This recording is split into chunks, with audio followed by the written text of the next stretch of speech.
तो काही घ्या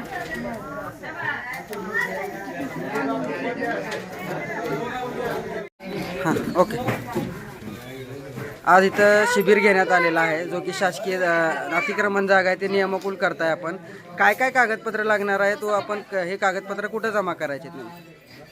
महायुती सरकारनं माननीय चंद्रशेखरजी बावनकुळे साहेब यांनी मागील 40 वर्षापासूनचा जो प्रलंबित प्रश्न होता गायरान जमिनीवर राहत असणाऱ्या लोकांना स्वतःच्या नावे कबाले देणे किंवा सातबारा नोंद करणे तो विषय मार्गी लावलेला आहे आणि भारतीय जनता पार्टीचे नेते लोकनायक राणादादा यांच्या नेतृत्वाखाली मी आणि वंदना ताई पवार हे इथं नगरसेवक म्हणून निवडून आलेले आहेत।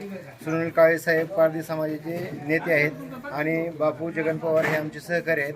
आम्ही जो आहे पारधी समाज आणि या भागातील पापनासनगर या भागातील सर्व जे लोक आहेत ज्यांची 2011 पूर्वीपासूनची घरपट्टी आहे किंवा मतदार यादीमध्ये नाव आहे त्या लोकांचे फॉर्म भरून घ्यायचा आजचा हा कॅम्प आयोजित केला आहे।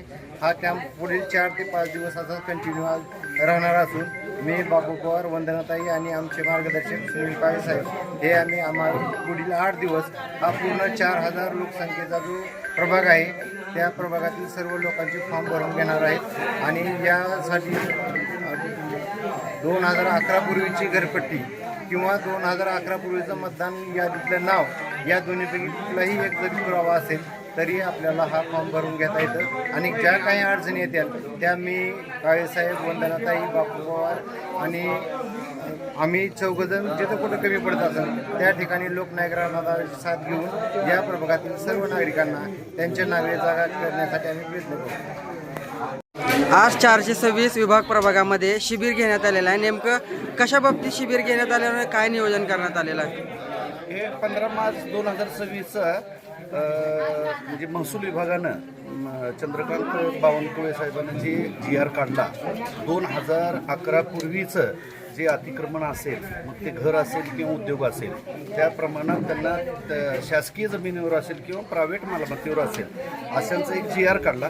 त्या GR नुसार ज्या जागेवर शासनाच्या जागेवर 2011 पूर्वीपासून वास्तव्याला राहत असेल तर त्यांना ती जागा म्हणजे कार्यान्वित आणि त्यांच्या नावानं सातबारा करण्यात यावा असं आहे। परंतु आनंदाची बाब अशी आहे की ही 426 गायरान जी आहे धाराशिव शहरामध्ये आहे आणि शासकीय लँड आहे म्हणजे गायरान जमीन आहे म्हणजे माननीय जिल्हाधिकारी साहेबांच्या अंडर येणारी जमीन असल्याच्या कारणानं या 426 गायरांवर किमान 4000 तरी कुटुंब वास्तव्याला 2011 सोडा परंतु 30 ते 40 वर्षापूर्वीपासून वास्तव्याला आहे।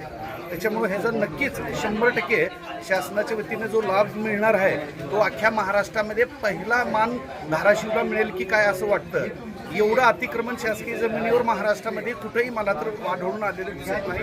ते इथं प्रमुख आहे आणि 18 पगड जाती धर्माचे लोक इथं वास्तव्याला राहतात। ठीक आहे। 2011 पासून पूर्वीला जे राहत आहेत त्यांचं अतिक्रमण नियमाकुल करण्यासाठी बावनकुळे सरांनी सांगितलेलं आहे। मग आता त्यांच्याकडे 2011चा पुरावा नाही आहे त्यांच्यासाठी काय उपाययोजना सांगण्यात आल्या? नाही 2011 पूर्वीचा जर पुरावा नसेलच समजा नसेल तर माझे वडील असतील आणि माझे वडील जर अशिक्षित असतील तर त्यांनी नगरपालिकेत नोंद लावलेली नसेल किंवा त्यांना लाईट घेतलेली नसेल किंवा त्यांना मतदानापर्यंत त्यांनी पोहोचले नसतील, परंतु माझे वडील समजा त्यांचं वय 70 आहे आणि त्यांना आम्ही 4 मुलं आहेत आणि जर का आमच्या 2 पिढ्या इथं घेतलेल्या असतील तर शासनानं आम्हाला एक सूट द्यावी नगरपालिकेने किंवा माननीय जिल्हाधिकारी साहेबांना आम्ही विनंती करणार आहेत की आमचं स्वतःचं शपथपत्र घ्यावं, आमचं इथं जिओ टॅगिंगनं आमचं घर बघावं त्यांनी आणि ऑन द स्पॉट करून आम्हाला न्याय द्यावा.